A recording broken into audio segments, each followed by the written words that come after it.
लीजिए, मैं आ गए। देखिए, ये कहा आप? देखिए, रामू काका है ना, रामू काका के पास रुक गए थे।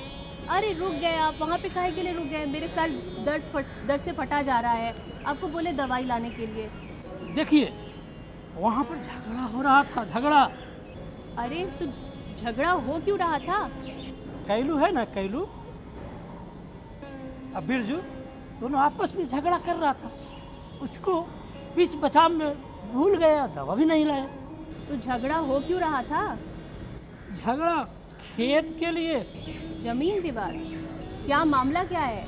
और झगड़ा हो रहा था कि वो जो खेत है ना, रैती है, हाँ। और रैती खेत में कैलू है जो कि दूसरा आदमी कह रहा है कि झगड़ा और मेरा खेत है, यही चलते दोनों में झगड़ा हो रहा था। ऐसे बोलने से थोड़ी ही होता है, बोलने से थोड़ी खेत किसी का भी हो जाएगा। तो कागज वागज होता है ना। अलग अलग कागज दोनों दिखा रहा है। कैलू कह रहा है मेरा जमीन है, बिरजू कह रहा है मेरा जमीन है। ऐसे ही कैसे? कानूनन कागज सही होना चाहिए। अरे कागज कैसे पता चलेगा जिसके किसका पास कागज सही है, किसका कागज गलत है? कानून के हिसाब से किसका कागज सही है ये देखना यही तो पड़ेगा। पता नहीं चल रहा है कि कानूनन किसका कागज सही है, कैलू का सही है कि उसका सही है। दोनों में आपस में पूरा झगड़ा कर रहा है। अच्छा देखिए, हम बताते हैं, जो जमीनी विवाद जो होता है ना, वो सिविल प्रक्रिया के अंतर्गत आता है, ठीक है। तो इसके लिए अब कुछ अब ऐसे भी मामले होते हैं जो आपराधिक होते हैं। तो इसके लिए ना किसी अच्छे वकील से मिलना पड़ेगा, और अच्छा वकील माने उसको सारा कानून और धारा की जानकारी होनी चाहिए। हाँ ठीक कर रहे हैं। देखिए ना, मेरा भी जो ज़मीन है ना, हम लोग का जो ज़मीन है, कहीं कोई दूसरा लोग इस तरह की बात कर दे, इसलिए हम लोग का भी ज़रूरी है कि ज़रा हम लोग ही कानूनी नियम जाने, जानकारी रखने की ज़रूरत है हम लोग का। ये तो बात सही है। तो इसके लिए हमको एक वकील से मिलना पड़ेगा। तो वकील कैसे मिलेंगे? अरे बाबा, जहाँ चाह वहाँ राह। मतलब? एक वैसे वकील को जानते हैं, जब पता है ना आपको, वो पास वाली गांव में मेरी सहेली ममता रहती है। हाँ, उसके यहाँ ना वकील आने वाले हैं, नागेंद्र प्रसाद यादव जी, पटना हाई कोर्ट के वकील हैं वो। तो ऐसा करते हैं कि हम उनको बोलते हैं कि हमारे गांव में आए, हम उनसे आग्रह करेंगे कि वो हमारे गांव में आए और यहाँ पे भी सबका समाधान करें। वकील साहब हम लोग के बता देंगे? हाँ, सब बता देंगे वो, और बहुत अच्छे जानकार हैं वो। तो ऐसा कीजिए ना कि आप मवेशी को चारा दे दीजिए, और वहाँ बगीचा में आइएगा, गांव के बगीचा में। देखिए, देर मत कीजिएगा। अच्छा ठीक है, देर मत कीजिएगा, हम बता रहे हैं। ठीक है, हम जा रहे हैं। हाँ, गाय बैल है ना, गाय बैल चारा है, दे दीजिए। उसको जरा खाना पीना दे देते हैं। हाँ। और हम हाथ गोड़ धो के अब बहुत जल्दी उसी बगीचे में हम भी आ रहे हैं। हाँ ठीक है, आइए, हम वहाँ पे उनको लेकर के आते हैं। जी जी जी, ठीक है ठीक है ठीक है। चलिए।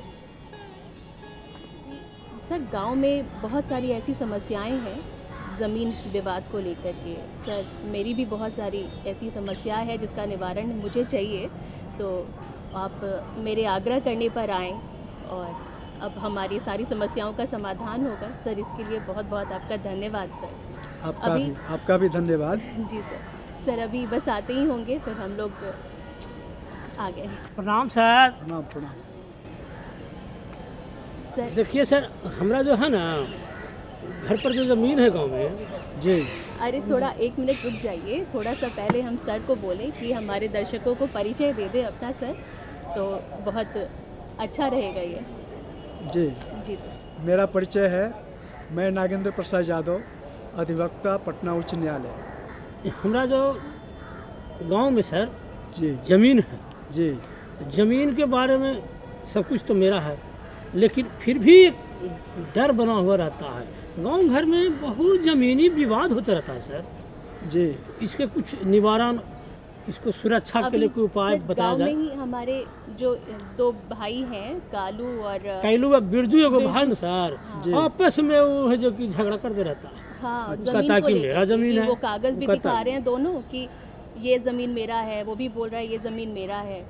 दोनों भाई में ज़मीन का विवाद है, जैसे कि आप लोगों ने बताया, तो उसके लिए उस ज़मीन पे कानून व्यवस्था की स्थिति बनी रहे, इसके लिए एक पक्ष को अनुमंडल पदाधिकारी महोदय जो सब डिवीज़न में होते हैं उनके यहाँ जाकर के 144 की कार्रवाई करने के लिए उनको बात दायर करना पड़ेगा, और बात दायर करने के बाद वहाँ से अनुमंडल पदाधिकारी के यहाँ से उनके कोर्ट से इश्यू नोटिस किया जाता है, ताकि वादी के बाद जो अपोजिट पार्टी जो प्रतिवादी है वो अपना जवाब दाखिल करें, और इश्यू नोटिस के समय ही अनुमंडल पदाधिकारी महोदय के द्वारा 107 की कार्रवाई भी दोनों पक्ष पर कर दिया जाता है, ताकि दोनों पक्ष विवादित ज़मीन पर नहीं जा सकें और वहाँ मारपीट की जो संभावना बनी है वो मारपीट की संभावना खत्म हो जाए, कानून व्यवस्था की स्थिति वहाँ पे बहाल हो। ज़िले में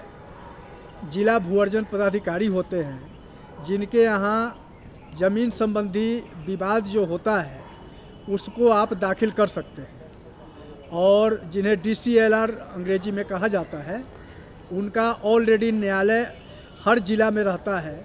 वहाँ आप कोई भी प्रतिवादी जो ज़मीन विवाद से ग्रसित है जा कर के अपना आवेदन दे करके बात दायर कर सकता है। वहाँ बजाते आपको अधिवक्ता को भी रखना पड़ता है।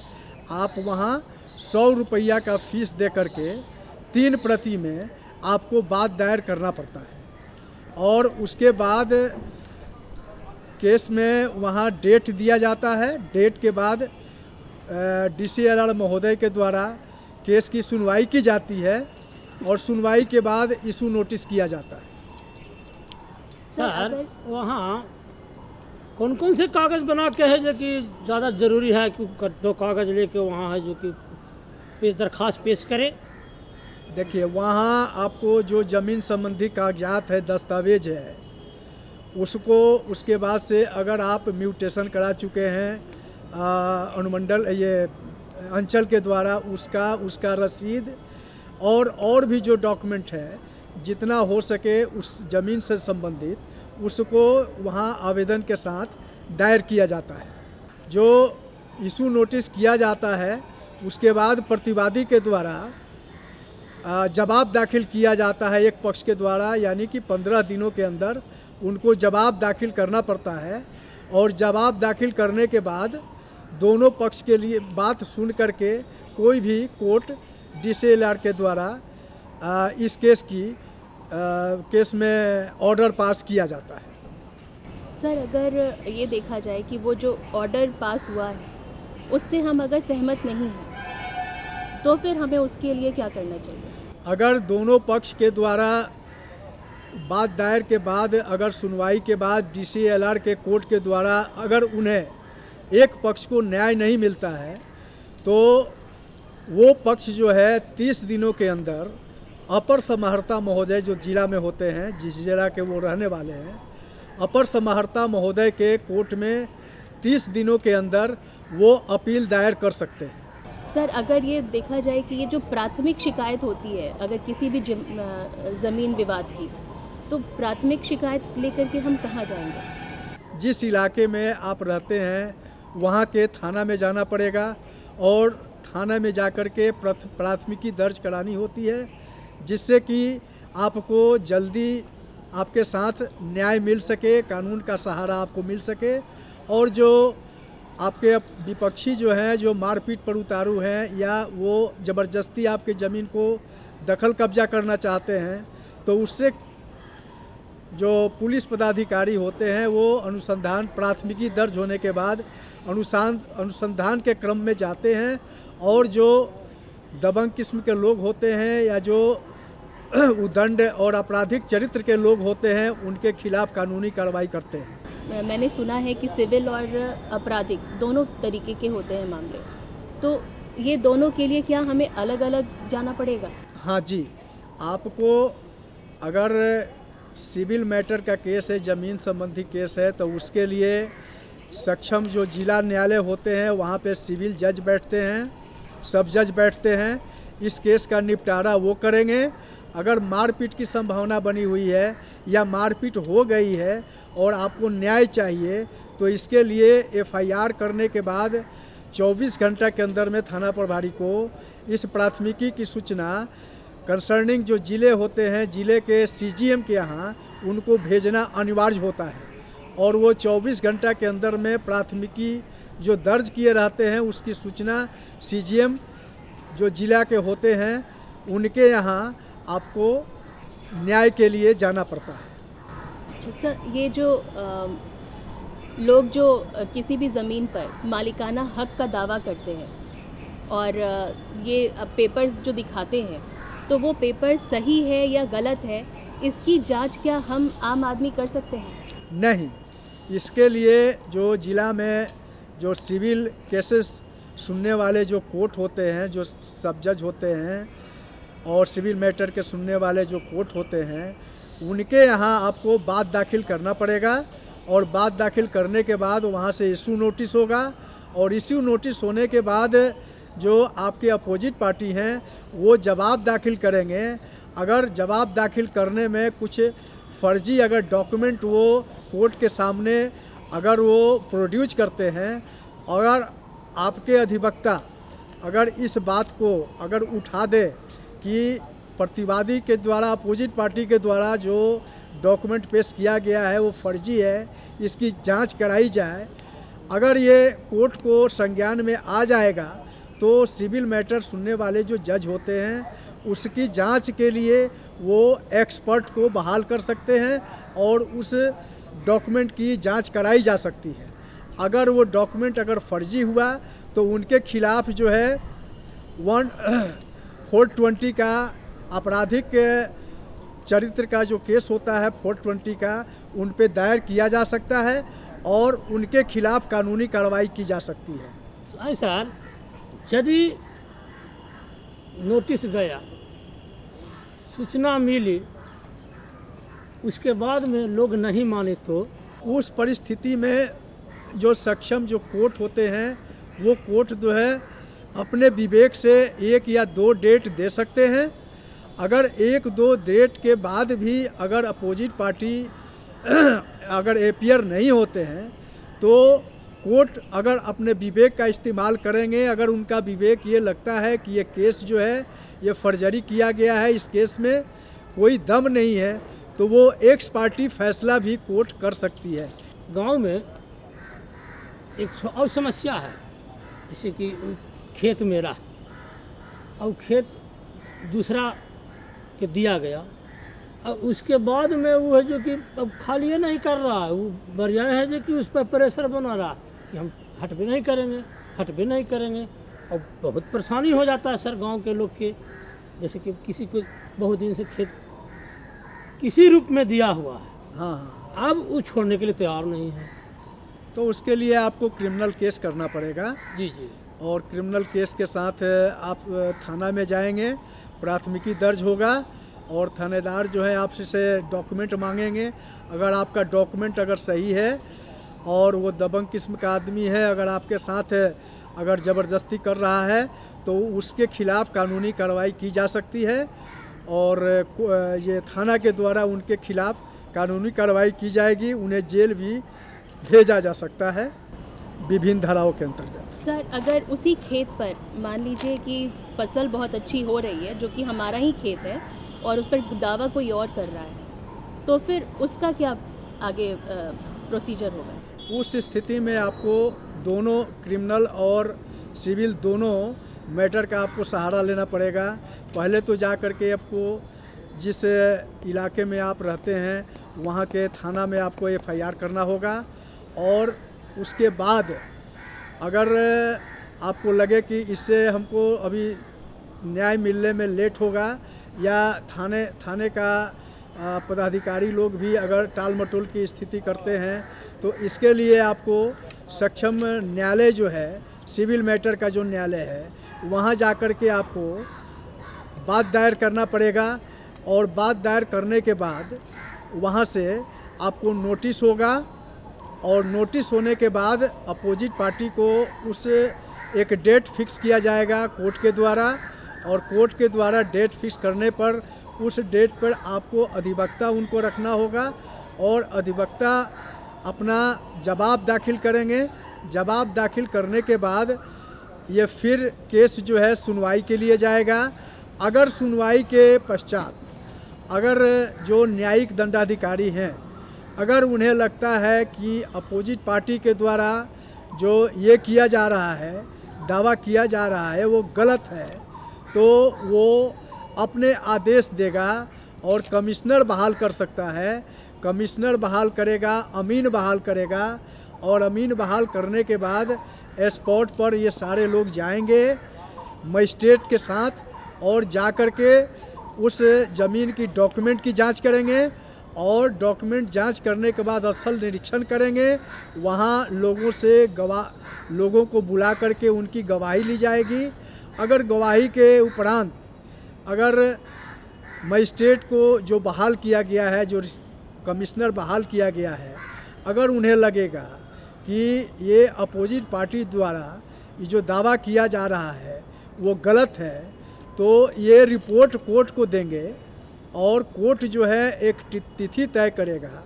तिथि तय करने के बाद इस केस की फाइनल हियरिंग होगी और फाइनल हियरिंग में जो वादी हैं, जिनका ज़मीन है, उनको उनके पक्ष में न्यायालय के द्वारा फैसला कर दिया जाएगा। दाखिल खारिज कैसे होता है? दाखिल खारिज तो कुछ नया तरीका भी आया है सर, उस पर ज़रा कुछ बताइए ना। अच्छा, देखिए, दाखिल खारिज को अंग्रेजी में म्यूटेशन हम कहते हैं।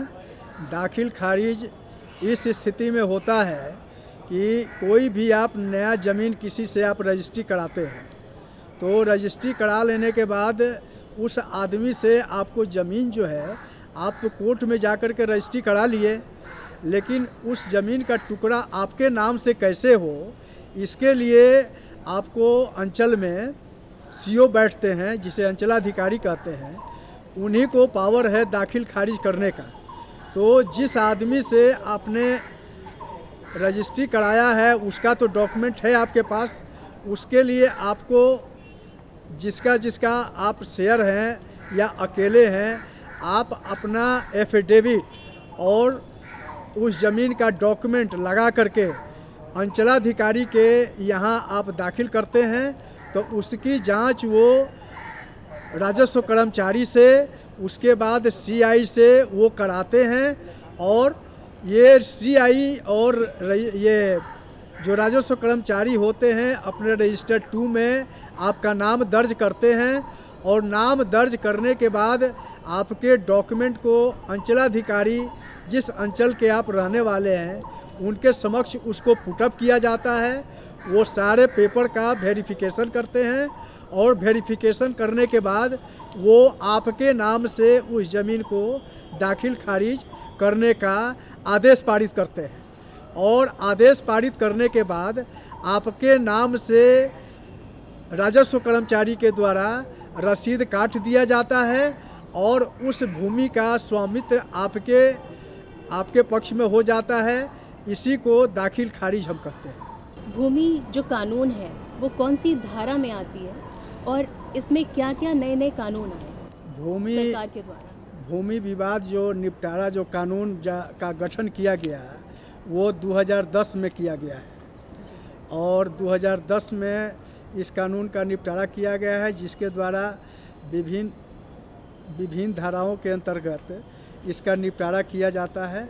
अगर कोई जो है जैसे कि हम लोग बाद इस चर्चा जो विषय पर हम लोग चर्चा कर रहे हैं उसमें अगर आप किसी प्रकार का फसल वाला जो बात आप कहे, फसल का अगर ये होता है तो उसके लिए भी आप जिसके पक्ष में फसल ज़मीन जिसका है और दूसरा आदमी जो दावा कर रहा है वो गलत दावा कर रहा है, तो जिसका फसल है उसकी डॉक्यूमेंट की जांच करके सक्षम न्यायालय जो है उसको ये कर सकता है, उसको मुआवजा जो है जिसका ज़मीन है उसको दे सकता है, और देने के बाद ये आपको आपके साथ जो प्रतिवादी है उसके साथ मतलब न्याय वो कर सकता है सक्षम पदाधिकारी के द्वारा।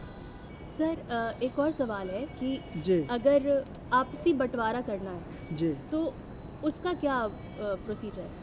अगर किसी घर में एक पिता हैं और बहुत सारे बच्चे हैं जो आपसी बंटवारा उस ज़मीन का करना चाहते हैं, तो इसके लिए ज़िला में जो ज़िला अदालत होता है, डिस्ट्रिक्ट जज होते हैं, उनके यहाँ प्रोबेट पिटीशन फाइल करना पड़ता है।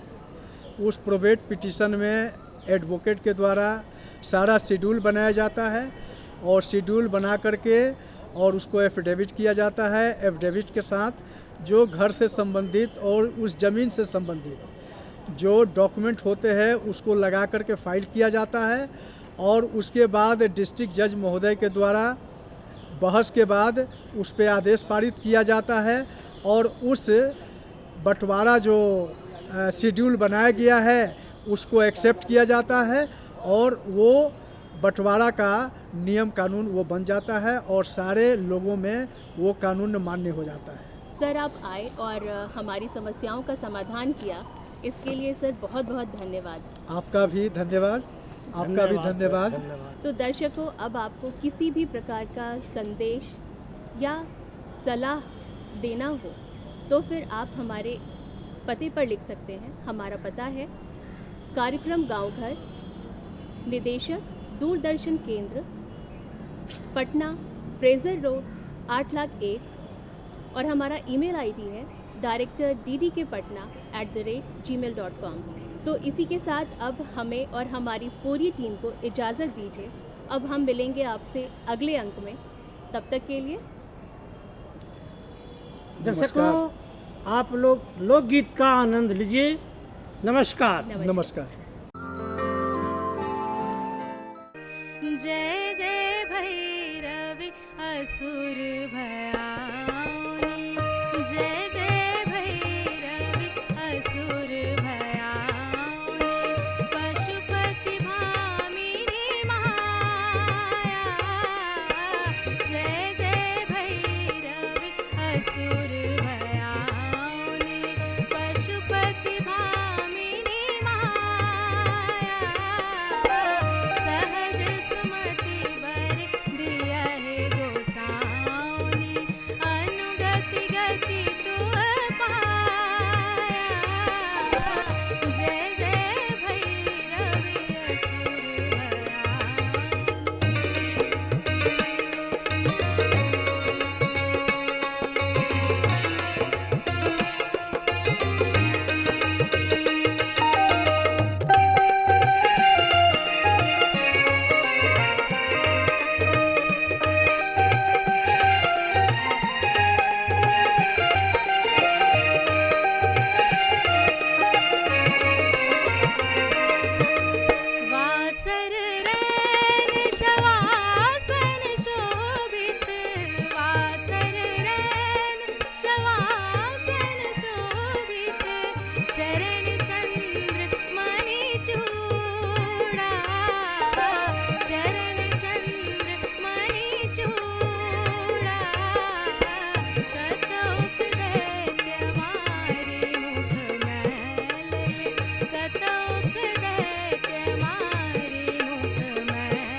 जलधि जो